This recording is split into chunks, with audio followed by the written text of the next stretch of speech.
Representante de Pichincha por país. Quiero en primer lugar señalar que a mi juicio el nombre del artículo está mal puesto, porque la idea no es cobrar por participación en el mercado, porque si así fuera, entonces habría que tener una tabla que fuera de participación 1% a participación 100%, y allí, según donde cayera cada empresa, se le cobraría un porcentaje a la que toque, ¿no? Con ello habría que cobrarle el 28% de la tasa máxima a la una, el 68% a la otra y el 3% a la otra. No se trata de un pago por participación, se trata de un pago por dominación de mercado. Y a eso quiero referirme respecto al tema de los monopolios o de los duopolios o en otras formas de la concentración de la propiedad. Es bien sabido, desde que existe el capitalismo, que la operación del mercado lleva en muchos casos casi inevitablemente a la concentración del capital. El sector de las telecomunicaciones, por ejemplo de la telefonía celular, es uno que por una serie de razones técnicas y económicas se ha prestado para este proceso de concentración. Esto no solamente ocurre en nuestro país, ocurre en el mundo entero, donde unas pocas grandes operadoras tienen control casi global sobre los grandes mercados de la telefonía celular.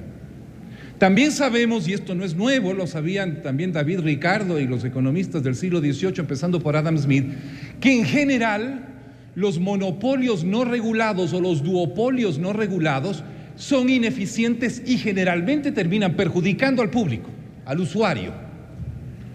Se ha dicho por ahí que algunas empresas alcanzan grandes masas de control de mercado, grandes clientelas y gran participación gracias a su eficiencia o a la calidad de los servicios que prestan. Sin embargo, también se ha demostrado, y esto sí es cierto, que grandes capitales pueden utilizar su poder de mercado para imponer condiciones a esos propios mercados, modificándolos a su favor de manera que no tienen nada que ver con el servicio que prestan, con la calidad de este o con el beneficio del consumidor. Pruebas al canto. Veamos cuál es el costo de la llamada celular en nuestro país, con la estructura de propiedad y de mercado que tenemos, con la que encontramos en otros países. O el costo del roaming, por ejemplo, solamente por citar un caso, u otros costos similares, y nos daremos cuenta que nuestro público, siendo un público de menores ingresos relativos, paga una telefonía celular mucho más cara a la que debería pagar, dadas las condiciones técnicas y las condiciones financieras en que esta actividad se desenvuelve. Efectivamente, hay casos en que la operación no puede ser realizada por pequeñas empresas, o sea, por múltiples oferentes en un mercado competitivo. Es verdad, pero cuando hay una situación de concentración, es necesario aplicar medidas correctivas. Lo que se pretende en el artículo 34 no es una medida fiscal, no es una medida destinada a recolectar un impuesto. Prueba al canto. Si llegara a ser una situación, por ejemplo, en que los tres operadores fueran más o menos equivalentes en tamaño, el pago desaparece, no hay incremento del ingreso fiscal. El propósito del artículo 34 es establecer un correctivo, podríamos decir, el equivalente financiero a una discriminación positiva. No puede argumentarse el tema de la desigualdad en el trato, porque la desigualdad en el trato solo es injusta cuando se trata desigualmente a los iguales. Es injusto, en cambio, tratar igualmente a los diferentes, sobre todo cuando la diferencia es enorme. Cualquiera que ve la estructura del mercado, del supuesto mercado, del imperfectísimo mercado de la telefonía celular en nuestro país, se dará cuenta perfectamente de que es un mercado de enormes diferencias, de diferentes. Y la función del Estado es precisamente establecer políticas que tiendan a generar incentivos para la reducción de esas diferencias, para una situación más competitiva en beneficio del consumidor, del usuario y del país en sí mismo. El propósito de este pago, que a mi juicio debería llamarse pago por dominancia de mercado, tiene por objeto simplemente ser innecesario, o sea, llegar a una situación en donde no haya que hacer el pago o el pago sea menor. Por eso es que no es una medida fiscalista. Se trata de establecer una exacción al actor dominante, muy dominante, quien tiene, por ejemplo, el 70% de un mercado, es enormemente dominante, para generar un incentivo para la reducción de su participación en beneficio de otros competidores. Esto es, decir que es discriminatorio en contra de alguna empresa o con dedicatoria para alguna empresa, es como decir que la tarjeta amarilla a la futbolista que fauleó es discriminatoria. En cierta medida es verdad, pero es una discriminación ajustada a los objetivos de la política pública, como es, por ejemplo, discriminación en la atención preferente a los grupos vulnerables o, a su vez, una exacción fiscal mayor a las personas de mayores ingresos. El tema es que lo que se quiere obtener aquí no es sino lo que hacen muchos otros países del mundo. Cito al menos 3 que se me vienen a la mente que tienen políticas de este tipo, por distintas formas: México, España, Estados Unidos, ¿no es cierto?, que hacen este tipo de políticas con distintas variantes, con tablas que van incrementando la exacción sobre el actor predominante. Por lo tanto, no debemos tener problema. Yo no creo, por ejemplo, que estemos tratando con pobres empresas que trabajosamente logran alguna rentabilidad. Se trata de grandes consorcios monopólicos globales, y lo que estamos tratando es de gravar una parte de la producción que no se haya gravada, que son las rentas monopólicas, las rentas derivadas de la ventaja monopólica que obtienen por su posición dominante en el mercado algunos actores. Esta compensación, ¿no es cierto?, es parte de la política pública. Decir que no podemos regular o controlar los monopolios significaría decir que, por ejemplo, la superintendencia del control de poder del mercado es innecesaria.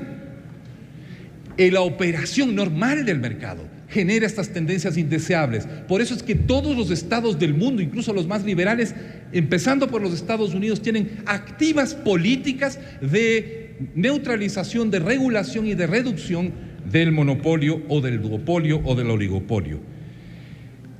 Este pago, que a mi juicio está mal nombrado, mal denominado, tiene un título que no apunta de lo que se trata realmente, es una transferencia, ¿no es cierto?, por predominar en el mercado, ni siquiera por la participación. Si el actor tuviera un 50% de participación y su competidor tuviera el 50% de participación, no debería pagar ninguno de los dos, porque hay una situación de competencia, y está demostrado en simulaciones que se han hecho en las universidades del mundo que basta que hayan 2 competidores equivalentes para que los propósitos de beneficio del usuario y del consumidor se cumplan.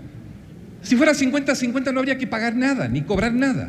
Lo que se cobra es el desnivel, es la desproporción, ¿no? Insisto, por lo tanto, que con esto lo que estamos haciendo tampoco es una norma con dedicatoria.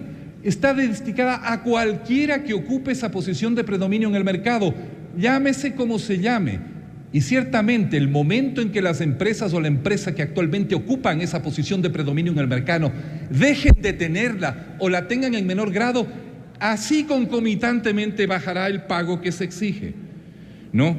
Insisto, no estamos buscando impuestos. Y en cuanto a que si se cumple o no se cumple, que el Estado debe tener el 50+1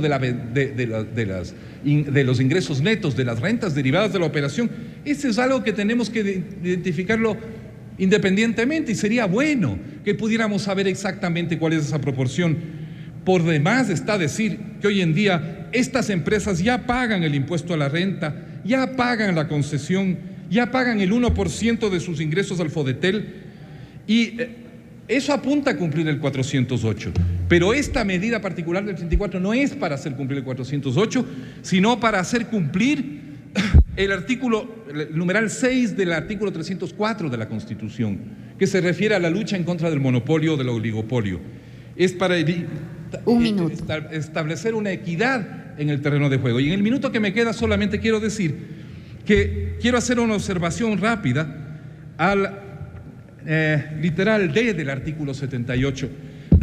Leo rapidito: la garantía de que la información suministrada por los clientes, abonados, usuarios no será utilizada para fines comerciales ni de su publicidad me parece insuficiente. Quiero sugerir a la Comisión que el tema de la privacidad de la información y de los datos no es solamente referente al uso comercial, sino a cualquier uso no autorizado. Yo puedo utilizar esa información, por ejemplo, para hacer, voy a usar una barbaridad de palabra, pero está de moda, para hacer un bullying mediático o en las redes a una persona. O para otros propósitos, desprestigio, chantaje, estigmatización, o simplemente la curiosidad, la morbosidad, la chismografía convertida en política, ¿no? No es solamente peligroso para las personas que sus datos sean utilizados sin autorización para propósitos comerciales o publicitarios, sino para cualquier uso que no sea autorizado por las personas o que no está cubierta por la ley dentro de los casos especiales en los cuales la autoridad puede recabar esa información dentro del marco del debido proceso. Quisiera sugerir eso. Y últimamente también, volviendo al 34, ojo, hay que pensar si tiene que ser sobre el ingreso total o sobre la renta. Yo le pediría a la comisión que revise y simule lo que significa cobrar el 7% o el 9% sobre el ingreso total o sobre la renta. Creo que hace una diferencia, pero yo creo que ese es un tema técnico que estoy seguro que la comisión podrá verificar y hacer algún tipo de corrida de simulación para ver qué implica lo uno y lo otro. Muchísimas gracias, señora presidenta.